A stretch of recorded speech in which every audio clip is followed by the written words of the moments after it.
My parents gave away my college fund to pay for my sister's European honeymoon. When I confronted them with the tuition papers, my dad said, "You're smart, you'll figure it out." That was 6 weeks ago. Yesterday, they got an eviction notice with my name still listed on the lease, and my sister was on the phone to her fiancé, crying about canceling the cake. It was never my plan, but they forced me to. It all blew up about a month before college started. I had gotten into Columbia, my dream school, full acceptance, but it wasn't a full scholarship, so the deposit and first semester stuff were going to be expensive. It was fine though. My parents had been telling me since I was 12 that they had a college fund for me. They made a huge deal about it too. Every time they said no to buying me new shoes or gifts for my birthday, it always ended with some version of, "But remember, we're saving for your future." Fast forward to now, the time to use that fund was finally here. I was excited, but every time I asked about it, they got weird. My dad would say he was busy. My mom would tell me we would talk about it later. A few times I caught them whispering in the kitchen, and when I walked in, they would go silent like I was not supposed to hear. My stomach started sinking, but I kept hoping I was just being paranoid. 3 days before the deposit deadline, I sat them down. I had all the papers printed and highlighted. I explained everything, the amount, the deadline, how important it was. I even told them about the scholarships I'd applied for,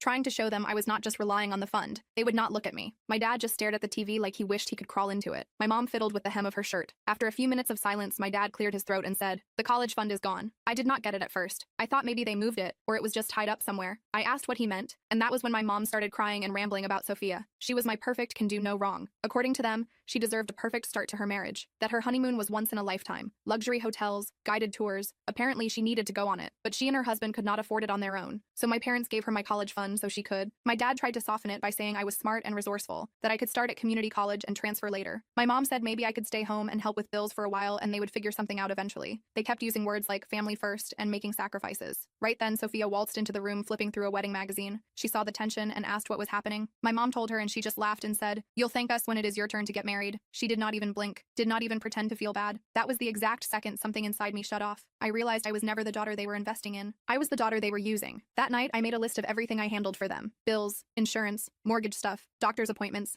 I realized they were completely screwed without me, and I decided I was done. I called my uncle and asked if I could stay with him. He said yes without a second thought. While my family was out celebrating Sophia's bridal shower that weekend, I packed my bags. I left my house key on the kitchen counter with a short note that just said, "Thanks for everything. I'm moving out." Before I left, I went through all the accounts. I removed my email and phone number from everything. I canceled automatic payments linked to my bank account. I changed every password they had ever made me set up. I logged them out of every system they did not even know how to access without me. I got on a bus to my uncle's place with 2 suitcases and my backpack. The fallout came fast. First, my parents lost internet because they did not realize the bill was due. Then the lights got cut because they never figured out how to reset the autopay. Then Sophia crashed the car and found out the insurance had lapsed. Medical bills started piling up because no one was around to translate for the doctors or file claims. They didn't even know how to pay rent without me. They were getting evicted. Oh yeah, I never mentioned, none of them spoke English, so they were totally screwed. But I did not feel bad. I wanted to just forget about them. But then I came home to my uncle's one day, and I found Sophia, as well as my parents. They were moving in, and there was nothing I could do about it. I froze in the doorway, keys still in my hand. My uncle was nowhere to be seen. The 3 of them just stared at me like I was some kind of ghost. I felt my heart pounding in my chest as anger, confusion, and a weird sense of betrayal all hit me at once. "What the hell are you doing here?" I finally managed to say. My mom burst into tears, her go-to move, while my dad stood there looking uncomfortable. Sophia, on the other hand, had the audacity to look annoyed, like I was the one who had invaded her space. "Your uncle said we could stay here for a while," my dad explained, not quite meeting my eyes, "until we figure things out." I couldn't believe what I was hearing. This was supposed to be my safe space, my escape from them. I turned around and stormed back out the door, slamming it behind me. I needed to find my uncle and figure out what the hell was going on. I found him at the corner store, buying cigarettes. He hadn't smoked in years, which told me he was stressed. When he saw me, he had the decency to look guilty. I didn't yell at him. I just asked why. He explained that my dad had called him crying, saying they were having serious trouble managing their bills and paperwork. Their internet had been spotty for over a week. They had no way to easily communicate with various service providers. Sophia's wedding was in 2 months, and everything was falling apart. "They're still family, Maria," he said, looking torn. "I know what they did was wrong, but I couldn't turn them away when they were struggling." I reminded him that they had stolen my future to pay for Sophia's honeymoon. He sighed and said he knew, but he couldn't turn them away. He promised it would just be for a few weeks until they got back on their feet. He also promised I could keep my room. They would sleep in the living room. "I understand why you're upset," he added, "but maybe this is a chance for them to see how much they've taken you for granted." I wanted to be mad at him, but I couldn't. Uncle Richard had always been there for me. He was the one who'd taken me in without question. So I swallowed my anger and went back to the apartment. The next few days were a nightmare. The apartment was tiny, just 2 bedrooms, a bathroom, and a combined kitchen-living room. With 5 adults crammed in there, it felt like we were stepping on each other constantly. Sophia took over the bathroom every morning for her beauty routine. My parents whispered in Spanish in the kitchen, going quiet whenever I walked in. The worst part was that nothing had changed. 3 days after they moved in, my mom asked me to help her pay a bill online. I refused. My dad needed help calling the electric company about their service. I told him to figure it out himself. Sophia needed me to translate some wedding vendor emails. I laughed in her face. They acted shocked, like they couldn't believe I wasn't jumping to help them, like the past month hadn't happened, like they hadn't stolen my college fund and forced me to completely change my plans for my future. A week into this nightmare living situation, I came home from work to find Sophia going through my stuff. She had my laptop open and was scrolling through my emails. "What are you doing?" I yelled, grabbing my computer from her. "Language!" My mom called from the kitchen like I was still 12. Sophia rolled her eyes. "Relax. I was just checking if Columbia sent you anything new. Mom and Dad feel really bad, you know. Not bad enough to give me back my college fund." I snapped. "It's already spent," she said with a shrug. The honeymoon package was non-refundable. I wanted to scream. The casual way she dismissed years of my parents' promises made me see red. Instead, I grabbed my laptop and locked myself in my room. I could hear them talking about me in the living room, my mom saying I was being selfish and dramatic. That night, I made a decision. I couldn't stay there with them. It was too painful, too infuriating. But I also couldn't afford to move out on my own. Every penny I earned was going toward trying to save for Columbia. I started spending as much time away from the apartment as possible. I picked up extra shifts at work. I studied at the library until closing time. I volunteered for weekend events just to have somewhere else to be. Anything to avoid being in that cramped apartment with the people who had betrayed me. 2 weeks after they moved in, I got an email from Columbia. They were offering me a partial scholarship. Not enough to cover everything, but enough to make a dent. I was ecstatic. This meant I might actually be able to attend in the spring semester if I could save enough for the deposit and first semester costs. I made the mistake of checking the email on my phone while eating dinner with everyone. I couldn't help the smile that spread across my face. "Good news?" Uncle Richard asked. Before I could stop myself, I blurted out, "Columbia offered me a partial scholarship." My parents exchanged looks. My mom reached across the table to squeeze my hand. "That's wonderful, mija. See? Everything works out." I pulled my hand away. "It doesn't cover everything. I still need to come up with the deposit and part of the tuition. You'll figure it out," my dad said. Like it was that simple. Like they hadn't made it 1,000 times harder for me. Sophia piped up, "Maybe you could start a GoFundMe or something. People love sob stories." I stared at her, not believing what I was hearing. "A sob story? You mean like how my parents gave away my college fund so their favorite daughter could stay in luxury hotels in Europe?" The table went silent. My uncle looked uncomfortable. My mom started tearing up again. My dad focused intently on his plate. Sophia just rolled her eyes. "Always so dramatic," she muttered. I stood up so fast my chair fell backward. "I'm dramatic? You're the one who needed a fairy tale wedding and honeymoon you couldn't afford. You're 25 years old, Sophia. Why couldn't you pay for your own honeymoon like a normal adult?" "Because family helps family," my mom interjected. "We would do the same for you when you get married." I laughed, a harsh sound that surprised even me. "No, you wouldn't. You'd tell me you spent all the money on Sophia, just like you've been doing my entire life." I stormed off to my room again, slamming the door. I could hear them talking about me, my mom crying, my dad trying to calm her down, Sophia loudly proclaiming that I was just jealous of her. The next morning, I woke up to find Sophia's fiancé, Marco, sitting in the living room. Great. Another person in our already crowded apartment. He gave me an awkward wave as I headed to the kitchen for coffee. "Hey, Maria," he said, following me. "Can we talk for a minute?" I shrugged, pouring myself a cup of coffee. "What about?" He looked uncomfortable, glancing around to make sure we were alone. "Look, I just wanted to say, I didn't know about the college fund thing. Sophia told me her parents were giving us the honeymoon as a wedding gift. I had no idea it was meant for your education." I studied his face, trying to decide if he was being sincere. Marco had always seemed like a decent guy, if a bit bland. The kind of person who went along with whatever Sophia wanted to avoid conflict. "Would it have made a difference if you knew?" I asked. He hesitated, which was answer enough. "I would have felt bad about it," he finally said. "But you still would have taken the money." I finished for him. He didn't deny it. "I'm sorry, Maria. I really am. But what's done is done. We can't give the money back. It's already paid for everything." I nodded, unsurprised. "Then there's nothing to talk about." As I tried to walk past him, he grabbed my arm. "Wait, I do want to help somehow. I know you're good with computers and stuff. My company is looking for part-time data entry people. It pays pretty well, and you can work remotely. I could put in a good word for you." I considered telling him to shove his job offer, but the practical part of me recognized an opportunity. More money meant getting to Columbia faster. I took down the details and thanked him, though it felt like swallowing glass. That afternoon, I applied for the job. 3 days later, I got it. The pay was better than my current job, and I could work from anywhere with internet. I immediately gave notice at my old job and threw myself into the new one. For the next few weeks, I developed a routine. Wake up early, before anyone else. Work on my laptop until the apartment got too noisy. Go to the library to work more. Come home late, when everyone was already in bed. Repeat. I was making good money, but I was exhausted all the time. Meanwhile, wedding preparations were ramping up. Sophia had dress fittings and cake tastings and venue visits. My mom was constantly asking me to translate emails or make phone calls to vendors who didn't speak Spanish. I refused every time, which led to more tears and accusations of selfishness. One night, about a month after they moved in, I came home to find Sophia in tears on the couch. My first instinct was to ignore her. Her tears usually meant she wasn't getting her way about something trivial, but she looked genuinely upset, not just dramatic. "What's wrong?" I asked, against my better judgment. She looked up, surprised I was talking to her. "The wedding venue canceled on us. They said our deposit check bounced, and now they've booked someone else for that date." I sat down across from her. "That sucks. Can't you find another venue? She shook her head. Everything's booked. The wedding is in 3 weeks, and now the caterer is threatening to cancel too because we're late on their payment. She wiped her eyes. Mom and Dad are freaking out. They can't figure out how to access their savings account online since you changed all the passwords. I felt a twinge of guilt, which I immediately squashed. That's not my problem. I know you hate me right now, Sophia said quietly, and maybe I deserve it. But this wedding, it's important to me, to all of us. More important than my education, obviously. I couldn't help saying. She didn't deny it, but her expression softened. I'm sorry about your college fund. I really am. I didn't know that's where the money was coming from. Mom and Dad just said they wanted to give us a special honeymoon as a wedding gift. I wanted to believe her, but years of watching Sophia manipulate our parents made me skeptical. You never asked where they suddenly got thousands of dollars for a luxury European vacation? She looked away. I assumed they had savings. I didn't think to question it. She paused. I should have, though. I know how they've always talked about your college fund. We sat in uncomfortable silence for a minute. Finally, Sophia spoke again. Look, I know I can't fix what happened with your college fund, but I really need your help with this wedding situation. Just help me talk to the venue and the caterer, please. After that, you never have to help me again. I should have said no. I should have let her deal with the consequences of her actions for once in her life, but some stupid part of me, the part that had been raised to be the responsible one, the fixer, couldn't just sit there while everything fell apart. Fine, I said. I'll call them tomorrow, but this is the last time I'm fixing your problems. The relief on her face was almost worth it. Almost. The next day, I called the venue and managed to work out a deal. They couldn't give us the original date back, but they had an opening the following weekend. I called the caterer and explained the situation, promising payment by the end of the week. I helped my dad access his savings account so he could transfer money to cover the costs. For a brief moment, it felt like old times. My family was grateful, telling me how smart I was, how they couldn't manage without me. But the warm feeling quickly faded when I remembered why we were in this situation in the first place. After sorting out the wedding crisis, I went back to avoiding them as much as possible. I was saving money quickly with my new job, but I was still far short of what I needed for Columbia. The deadline for spring semester deposits was approaching fast, and I was starting to accept that I might need to wait until next fall. Then, 2 weeks before Sophia's wedding, something unexpected happened. I got an email from Columbia's financial aid office. Someone had nominated me for a special scholarship for first-generation college students. It would cover almost all of my remaining costs. All I needed to do was write an essay and submit it within a week. I was ecstatic. This could be my ticket to starting in the spring, after all. I threw myself into writing the essay,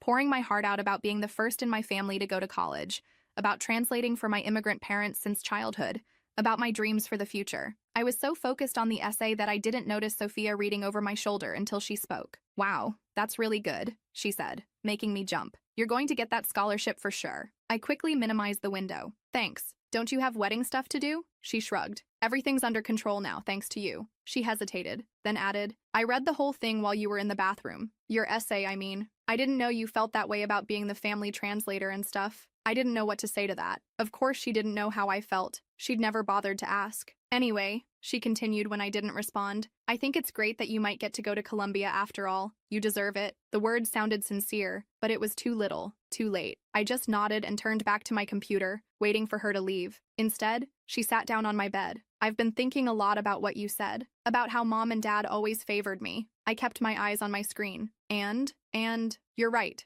They did. They do. I never really saw it before because it benefited me. But living here, watching how hard you work, how you've been handling everything on your own since you were a kid, it's made me realize some things. I finally looked at her. Like what? Like how I've been taking advantage of you too. Not just Mom and Dad. I should have learned Spanish better. I should have helped with the family stuff instead of letting it all fall on you. She twisted her engagement ring nervously. I'm sorry, Maria. I really am. I wanted to stay angry. It was easier than forgetting everything that had happened, but seeing Sophia actually reflect on her behavior was so unexpected that I didn't know how to respond. Thanks for saying that, I finally managed. She nodded, standing up. I'll let you finish your essay, but maybe we could talk more later? I'd like to try to fix things between us, if that's possible. After she left, I sat staring at my essay for a long time, thinking about what she'd said. Was it possible to fix our relationship after everything that had happened? Did I even want to try? I finished my essay and submitted it, pushing those questions aside for later. The scholarship results wouldn't be announced for another 2 weeks, right after Sophia's wedding. Until then, all I could do was wait and keep saving money just in case. The day before the wedding, chaos erupted in my uncle's apartment. My mom was frantically ironing dresses. My dad was trying to figure out how to tie a tie by watching YouTube videos. Sophia was having a meltdown because her veil had a small tear in it. I stayed in my room, trying to work, but the noise was impossible to ignore. Eventually, there was a knock on my door. It was Uncle Richard.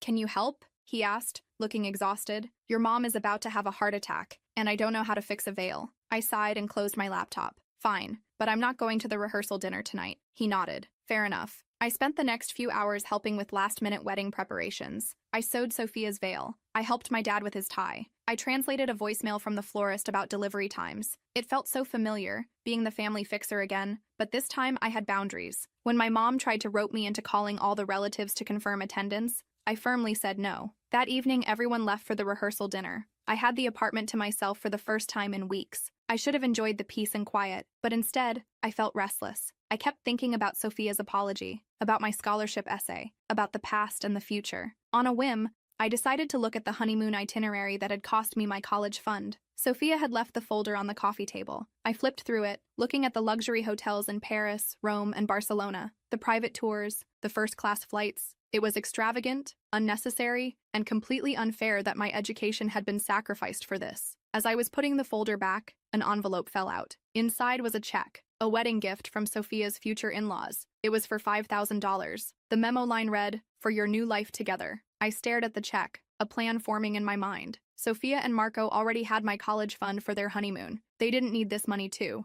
and $5,000 would cover my deposit and part of my first semester at Columbia. For a moment, I seriously considered taking it. It would be so easy. They probably wouldn't even notice it was missing until after the honeymoon. By then, I'd be at Columbia, starting my new life. But as tempting as it was, I couldn't do it. I wasn't a thief. I put the check back in the envelope and the envelope back in the folder, then went to my room. The next morning was wedding day. I had agreed to help Sophia get ready, mostly because Uncle Richard had begged me. I did her hair and makeup while my mom fussed with the dress. Despite everything, Sophia looked beautiful, happy, excited for her big day. As I was helping her with her veil, she grabbed my hands. "Thank you for doing this. I know you're still mad at me." I shrugged. "It's your wedding day. I'm not going to ruin it." "Are you coming to the reception?" she asked hopefully. I hadn't planned to. I was going to help her get ready, attend the ceremony to make my uncle happy, then come back to the apartment to work. But something in her expression made me hesitate. "I don't know," I said honestly. "Maybe." She nodded, understanding. "If you do come,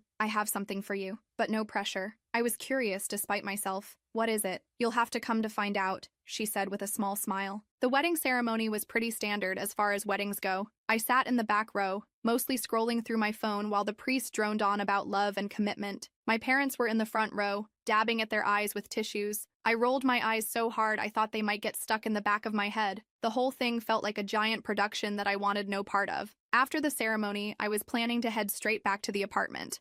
I had a ton of work to catch up on, and honestly, I didn't feel like watching everyone celebrate Sophia all night. But as I was trying to sneak out, Uncle Richard caught me by the arm. "Just come for a little while," he said. "Have some food, maybe one dance, then you can go." I sighed. "Fine, 1 hour. That's it." The reception was at this medium-nice hotel ballroom. Nothing super fancy, but decent enough. I grabbed a seat at a table in the corner, as far from the head table as possible. I loaded up a plate with appetizers and kept to myself, watching everyone else have a good time. About halfway through dinner, Sophia clinked her glass and stood up. Everyone got quiet as she started giving a speech. I was only half listening until I heard my name. "And I want to especially thank my sister Maria," she said, looking right at me. "Not just for helping with the wedding, but for everything she's done for our family over the years." I froze with a shrimp halfway to my mouth. What the hell was happening? "Many of you don't know this," Sophia continued, "but Maria has been the backbone of our family since she was just a kid. She's translated for our parents, handled bills, dealt with insurance, and basically made it possible for us to function in this country." People were turning to look at me now. I wanted to slide under the table. "And I haven't always appreciated her the way I should have," Sophia said, her voice cracking a little. "In fact, I've taken advantage of her generosity. We all have." My mom was crying again. My dad was staring at his plate. Marco looked uncomfortable but supportive beside Sophia. "Maria got into Columbia University," Sophia announced to the room. "Her dream school. But she couldn't go because..." She paused, taking a deep breath. "Because our parents gave her college fund to us for our honeymoon." There were some awkward murmurs around the room.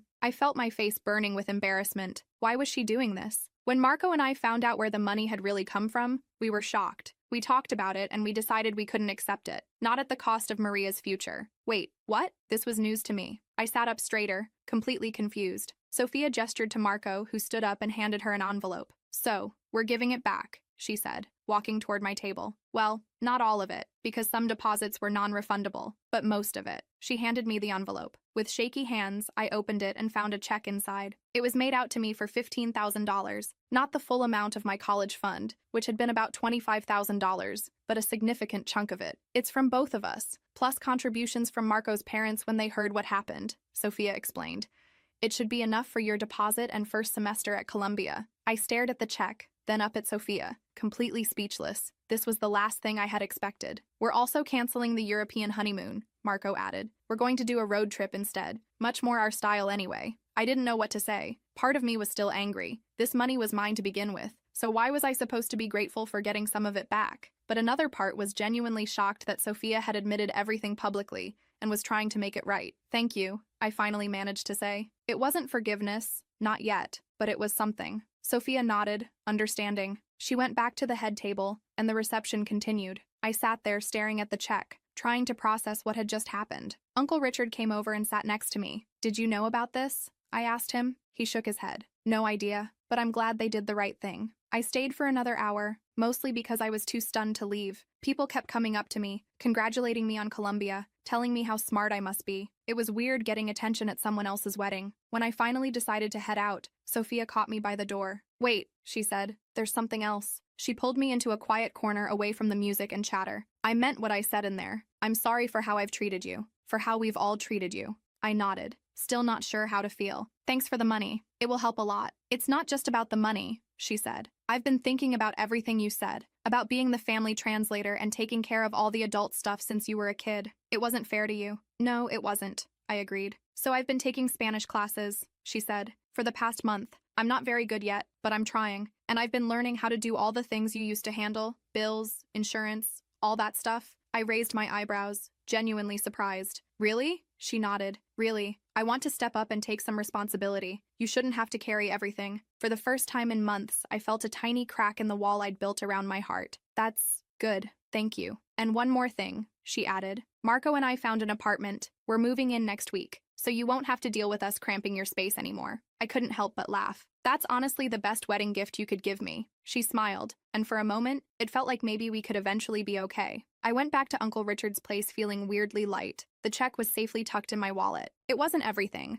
but combined with my savings and the potential scholarship, it might be enough to get me to Columbia for the spring semester. The next morning, I woke up to find my parents sitting at the kitchen table looking serious. Great. Here comes the guilt trip about embarrassing them at the wedding or something. Can we talk? My dad asked as I poured myself coffee. I shrugged and sat down. About what? My mom reached across the table and took my hand. I almost pulled away but decided to hear them out. We are very sorry, Maria, she said in Spanish. What we did with your college money was wrong. My dad nodded. We got caught up in Sophia's wedding and forgot our promise to you. There's no excuse for that. I sipped my coffee, waiting for the but that usually followed these kinds of apologies. We want to help you, my dad continued. We don't have much, but we can contribute something each month toward your school costs. And I can get a second job, my mom added, to help more. I was surprised by the offer but still skeptical. Why now? Is it just because Sophia called you out publicly? They exchanged looks. Partly, my dad admitted, but also because seeing you these past weeks, how hard you work, how determined you are, made us realize what we've done. We've taken you for granted for too long. We always thought we were preparing you for success, my mom said, but really, we were just using you. Their honesty caught me off guard. It was probably the first time they'd ever acknowledged how unfairly they'd treated me. I appreciate that, I said carefully, but I need to know this isn't just talk. I can't go through this again. We understand, my dad said. We want to earn back your trust. It will take time, we know. I nodded, not making any promises. I'm going to apply for the spring semester at Columbia. With Sophia's check and my savings, I might have enough. What about the scholarship? My mom asked. The one you wrote the essay for? I'll find out next week, I said. It's a long shot, but worth trying. The next week was surprisingly peaceful. Sophia and Marco moved out as promised, giving me back my personal space. My parents were making an effort to handle their own affairs instead of asking me for help. My dad even figured out how to pay a bill online by himself, which was a minor miracle. I kept working and saving, just in case the scholarship didn't come through. I was so close to having enough for Columbia that I could almost taste it. Then, exactly 1 week after the wedding, I got an email from Columbia's financial aid office. I stared at it for a full minute before working up the courage to open it. Congratulations, it began. My heart started racing as I read on. I'd been awarded the scholarship. It would cover almost all my remaining costs after what I'd already saved and the money from Sophia.